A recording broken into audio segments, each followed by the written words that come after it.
ನಮಸ್ತೆ ಗೆಳೆಯರೆ, ಜಗತ್ ಪ್ರಸಿದ್ಧ ಕುರುವತ್ತಿ ಗ್ರಾಮಕ್ಕೆ ಬಂದಿದ್ದೇವೆ. ಜಗತ್ ಪ್ರಸಿದ್ಧ ದೇಗುಲ ಇಲ್ಲಿದೆ. ಇಲ್ಲಿ ಅಹೋರಾತ್ರನಿಗೆ ಬಳ್ಳಿಗಾವಿಯ ಶಿಲ್ಪಕಲಾ ಶಾಲೆಯ ಜಕಣಾಚಾರ್ಯ ಶಿಲ್ಪಕಲಾ ಶಾಲೆಯ ಕುರುಹುಗಳು ಸಿಕ್ಕಿದ್ವು. ಆ ಕುರುಹು ನೋಡಿ, ಇಲ್ಲಿ ನಾಗದೇವತೆಗಳು. ಈ ನಾಗದೇವತೆಯ ಮೇಲೆ ಒಂದು ದೇವಸ್ಥಾನ ಮಾಡಿದ್ದಾರೆ ಬಳ್ಳಿಗಾವಿಗೆ. ನೋಡಿ, ಇಲ್ಲಿ ಕ್ಲೀನ್ ಆಗಿ ತೋರಿಸಲಿ ನಾಗದೇವತೆಗಳು, ಬಾಲೆಗಳು ಹೆಣೆದಿರೋ ರೀತಿ. ಒಂದು ನಾಟ್ ಇದ್ದಂಗೆ ಇನ್ನೊಂದು ನಾಟ್ ಇಲ್ಲ ನೋಡಿ, ಎಲ್ಲ ಡಿಫರೆಂಟ್ ನಾಟ್ಸ್. ಆ ಕಲಾವಿದರಿಗೆ ಶಿರಸಾಷ್ಟಾಂಗ ನಮಸ್ಕಾರ. ನೋಡಿ, ಈ ದೇಗುಲ ಅತ್ಯಂತ ಹೆಚ್ಚು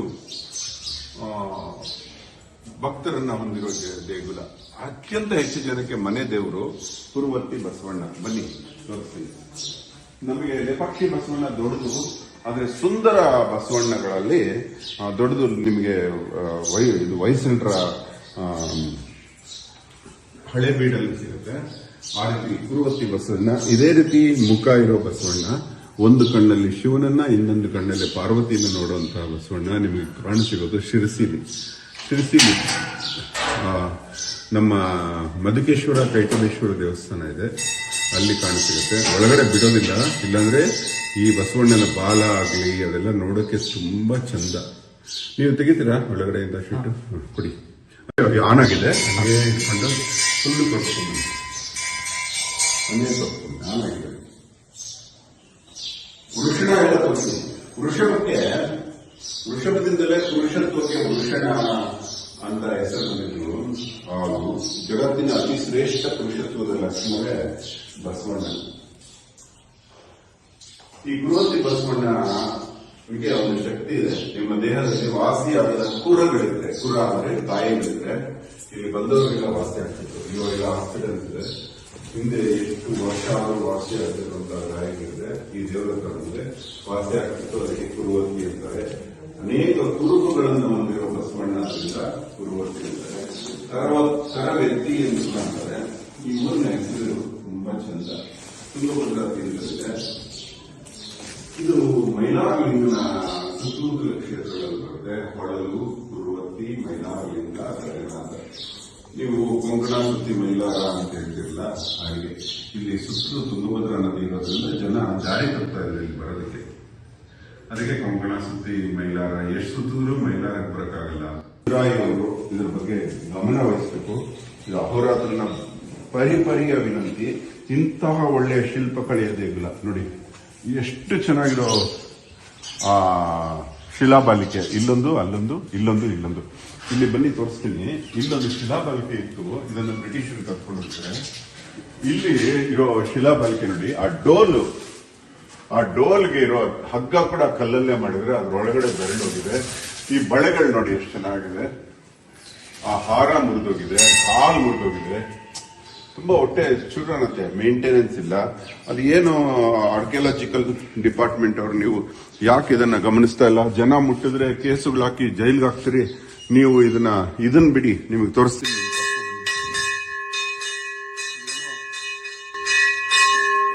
ಯಾರೋ ವಿದೇಶಿ ಹಾಳಾಗಿದೆ ಅಂತ ಹೇಳ್ಬೋದು. ಆದ್ರೆ ಯಾವ ಸೀಮೆ ಇದು? ಈ ಟೆಕ್ನಾಲಜಿ ಇರೋ ಕಾಲದಲ್ಲಿ ಒಂದು ಗೋಪುರವನ್ನ ಸರಿ ಮಾಡಿಸೋದಕ್ಕೆ ನೋಡಿ ಎಂತ ಶಿಲ್ಪಕಲೆ ಇರುವಂತ ಈ ದೇಗುಲ. ಮಕರ ತೋರಣಗಳು ನೋಡಿ ಎಷ್ಟು ಚೆನ್ನಾಗಿದೆ. ಇದೊಂದು ತೋರಿಸ್ಬಿಡ್ತೀನಿ ನಿಮ್ಗೆ, ಸಂಕಟ ಆಗುತ್ತೆ. ಆ ಕಾಲದ ಟೆಕ್ನಾಲಜಿನೇ ಇಲ್ಲಿರುವಾಗ ಮಾಡಿರೋ ಸೌಂದರ್ಯ ನೋಡಿ. ಈ ಮಕರ ತೋರಣ ನೋಡಿ, ಇಂಥ ಮಕರ ತೋರಣಗಳು, ಇಂಥ ಶಿಲ್ಪಕಲೆಯನ್ನು ಮುಚ್ಚದಿಟ್ಟಿದ್ದಾರೆ, ಸಪೋರ್ಟಿಂಗ್ ಕೊಟ್ಬಿಟ್ಟು. ಇದನ್ನು ಸರಿಪಡಿಸಬೇಕು ನೀವು, ಆರ್ಕಿಯಾಲಜಿಕಲ್ ಡಿಪಾರ್ಟ್ಮೆಂಟ್ ಸರಿಪಡಿಸಬೇಕು. ಇದು ನಿಜವಾದ ಘಾಸಿ. ಇದು ದೇವಸ್ಥಾನಕ್ಕೆ ಇದು ನಿಜವಾದ ದ್ರೋಹ. ಇದಕ್ಕೆ ನೀಟಾಗಿ ಟೆಕ್ನಾಲಜಿ ಬಳಸ್ಕೊಂಡು ಸುಭದ್ರಪಡಿಸಬೇಕು, ರೀಕನ್ಸ್ಟ್ರಕ್ಷನ್ ಮಾಡಬೇಕು. ಇಲ್ಲಾಂದ್ರೆ ಬೇರೆ ರೀತಿ ಟ್ರಾನ್ಸ್ಪರೆಂಟ್ ಸಪೋರ್ಟ್ ಕೊಡಬೇಕು. ಇದು ನೋಡಿ, ಇದು ಶಿಲ್ಪಕಲೆನೇ ಮುಚ್ಚೋಗ್ಬಿಟ್ಟಿದೆ. ಇದು ಅನ್ಯಾಯ. ಅದೆಂಗೆ ಶಿಲ್ಪಕಲೆ ಮೇಲೆ? ಇದು ದಬ್ಬಾಳಿಕೆ. ಇದಕ್ಕೆ ಯಾರಿಗೆ ಶಿಕ್ಷೆ ಹಾಕ್ತೀರಿ? ಆಯ್ತು, ಜನ ಬಂದು ಡ್ಯಾಮೇಜ್ ಮಾಡಿದ್ರೆ ಶಿಕ್ಷೆ ಹಾಕ್ತೀರಿ, ಸಂತೋಷ. ಮುಟ್ಟೋಗ್ ಬಿಡ್ತಾ ಇಲ್ಲ, ಸಂತೋಷ. ನೋಡಿ, ಇದು ದೇವಸ್ಥಾನನ ಹಾಳು ಮಾಡಿರೋದಕ್ಕೆ ಯಾರಿಗೆ ಶಿಕ್ಷೆ ಹಾಕ್ತೀರಿ ನೀವು? ಆದ್ರಿಂದ ನೀವೇ ಮಾಡಿರೋ ತಪ್ಪಿದು. ಇದನ್ನ ನೀವು ಸರಿಪಡಿಸಬೇಕು. ಇದು ಕುರುವತ್ತಿ ದೇವಸ್ಥಾನಕ್ಕೆ ನೀವು ಕೊಡೋ ಬಳುವಳಿ.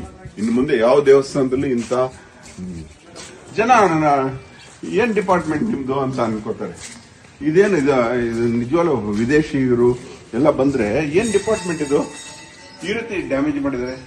ಹೊಟ್ಟೆ ಹುರ್ಕೋತಾರೆ ವಿದೇಶಿಗರು. ಅಲ್ಲಿ ಅಷ್ಟು ದೂರದಿಂದ ನೋಡಕ್ ಬರ್ತಾರಲ್ಲ, ಈ ಶಿಲ್ಪಕಲೆಯನ್ನು ಹಾಳು ಮಾಡ್ಕೊಂಡಿರೋದು ನೋಡಿ ನಿಮ್ ಡಿಪಾರ್ಟ್ಮೆಂಟ್ಗೆ ಕೆಟ್ಟ ಹೆಸರು. ಇದನ್ನು ಸರಿಪಡಿಸಿ ದಯವಿಟ್ಟು, ಇದು ನನ್ನ ವಿನಂತಿ ನಿಮ್ಮಲ್ಲಿ. ನೋಡಿ ಇದು ಪಾಣಿಪೀಠ, ಸೋಮಸೂತ್ರ ಎಷ್ಟು ಚೆನ್ನಾಗಿ ಹೋಗ್ತಾರೆ. ಇಷ್ಟು ತೋರಿಸ್ತೀನಿ. ಒಳಗಡೆ ಬನ್ನಿ, ಇವಾಗ ನಿಮ್ಗೆ ಇನ್ನೊಂದು ವಿಶೇಷ ತೋರಿಸ್ತೀನಿ. ಒಳಗಡೆ ಎಷ್ಟು ಶಿಲ್ಪಕಲೆ ಎಷ್ಟು ಚೆನ್ನಾಗಿ. ಇಲ್ಲಿ 3 ದ್ವಾರಗಳಿದೆ, ದೇವರೊಬ್ರು. ಇಲ್ಲಿ ನೋಡಿ ಈ ದ್ವಾರ ಎಷ್ಟು ಚೆನ್ನಾಗಿ, ಅಲ್ಲಿ ನಾಗದ್ವಾರ, ಇಲ್ಲಿ ನಾಗದ್ವಾರ.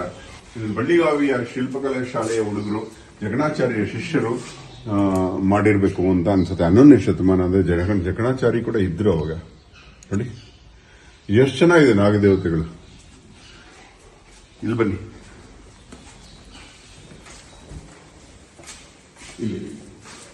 ಇಲ್ಲಿ ಪಂಚೇಂದ್ರಿಯ ದೇವರು ಅಂತ 5 ಇಂದ್ರಿಯಗಳು ನೋಡಿ. ಕಿವಿ, ಕಣ್ಣು, ಮೂಗು, ಬಾಯಿ, ತ್ವಚೆ, ಚರ್ಮ ನೋಡಿ, ಎಲ್ಲ ಇಂದ್ರಿಯಗಳು. ಅಹೋರಾತ್ರನ ಪ್ರಕಾರ, ಆಕ್ಚುಲಿ ತಲೋಕಾರ ಉಪನಿಷತ್ ಪ್ರಕಾರ ಮಧ್ಯದಲ್ಲಿರೋರು ವಾಯುದೇವರು ಆಗ್ತಾರೆ. ಇಲ್ಲ ಅಂದ್ರೆ ಪಂಚೇಂದ್ರಿಯದಲ್ಲಿ ಹಿರಿಯರಾದ ಆಕಾಶ ತತ್ವದ ಕಿವಿ ಮತ್ತೆ ಮಿಕ್ಕಿರೋ ಎಲ್ಲ ಇಂದ್ರಿಯಗಳು ಈ ಕಡೆ ಸೈಡಲ್ಲಿದ್ದಾರೆ. ಇದನ್ನ ಆಗ ಕರೀತಾರೆ. ಇದಾದ್ಮೇಲೆ ಇಲ್ಲಿ ನೋಡಿ ಮೂಲ ದೇವರು ಮಲ್ಲಿಕಾರ್ಜುನೇಶ್ವರ. ಇಲ್ಲಿ ತುಂಬಾ ಇಂಪಾರ್ಟೆಂಟ್ ನೋಡಿ, ಬ್ರಹ್ಮ ವಿಷ್ಣು ಮಹೇಶ್ವರರ ಕಲ್ಲಿನ ತೋರಣ, ಈ ಕಡೆ ಮಕರ ತೋರಣ. ಏನ್ ಅದ್ಭುತ ಇದು. ಗಣಪತಿ ನೋಡಿ ಎಷ್ಟು ಸುಂದರ. ಇದನ್ನ ಸೊಂಡಿನ ಭಿನ್ನ ಮಾಡಿದ್ದಾರೆ. ಇದಕ್ಕೆ ನಾನು ಆರ್ಕಿಯಾಲಜಿ ಅವ್ರನ್ನ ಏನೋ ಹೇಳಲ್ಲ, ಯಾಕಂದ್ರೆ ಇದೆಲ್ಲ ವಿದೇಶಿ ದಾಂಡಿಗರು, ದರೋಡೆಕೋರರು ಮಾಡಿರೋದು. ಅಂತಾಗುತ್ತೆ. ಎಷ್ಟು ಚೆನ್ನಾಗಿದೆ ನೋಡಿ. ಆ ದಂತ ಇದೆಯಲ್ಲ, ಯೂಶಲಿ ಎಲ್ಲ ಗಣಪತಿಗಳನ್ನ ನೀವು ನೋಡಿರ್ಬೋದು. ಇಲ್ಲಿ ದಂತ ಕೆತ್ತಿದ್ದಾರೆ, ಗಣಪತಿಯ ದಂತವನ್ನ ಕೆತ್ತಿದ್ದಾರೆ. ಅಂದ್ರೆ ದಂತದ ಆನೆಯಿಂದ ತೆಗೆದು ಕೆತ್ತೋದು ವಾಡಿಕೆ ನೋಡಿರ್ಬೋದು. ಆ ಶಿಲ್ಪಿ ಒಂದು ಊಹೆ ನೋಡಿ ಎಷ್ಟು ಚೆನ್ನಾಗಿದೆ, ಕೆತ್ತಿದ್ದಾರೆ ಇಲ್ಲಿ.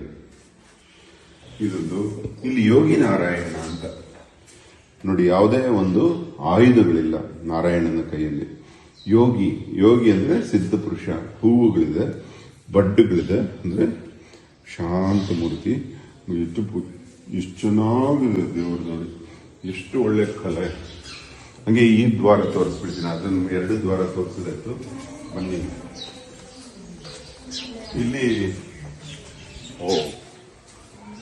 ಇಲ್ಲಿ ಮಿಥುನ ದ್ವಾರ ಇದು ನೋಡಿ. ಎಲ್ಲ ಕಡೆ 2 ದೇವರುಗಳು. ಇಲ್ಲಿ ನಾಗದ್ವಾರ ನೋಡಿ, ನಾಗಲೋಕ, ದೇವಲೋಕ, ಮತ್ಸ್ಯಲೋಕ, ಪಾತಾಳ ಲೋಕ ಹಾಗೆ ಮಾಡಿದ್ದಾರೆ. ಎಷ್ಟು ಚೆನ್ನಾಗಿದೆ ಈ ಕುಸುರಿ ಕಲೆ. ಅದ್ಭುತ ಕಲೆ ಇದು. ನಮಸ್ತೆ. ನೀವೆಲ್ಲ ನಿಮ್ಮ ಆರೋಗ್ಯದ ವಿಚಾರದಲ್ಲಿ ಕೂಡ ವಾಸಿ ಮಾಡ್ಕೊಳ್ಳೋದಕ್ಕೆ ಈ ಕುರುವತಿ ದೇವಸ್ಥಾನಕ್ಕೆ ದರ್ಶನ ಮಾಡಕ್ ಬನ್ನಿ. ಯಾರ್ಯಾರಿಗೆ ಕುರುವತಿ ಮನೆ ದೇವರು ಅವರೆಲ್ಲ ತುಂಬಾ ಅದೃಷ್ಟವಂತರು ಅಂತ ಹೇಳ್ತಾ ಧನ್ಯವಾದ. ಅಹೋರಾತ್ರ.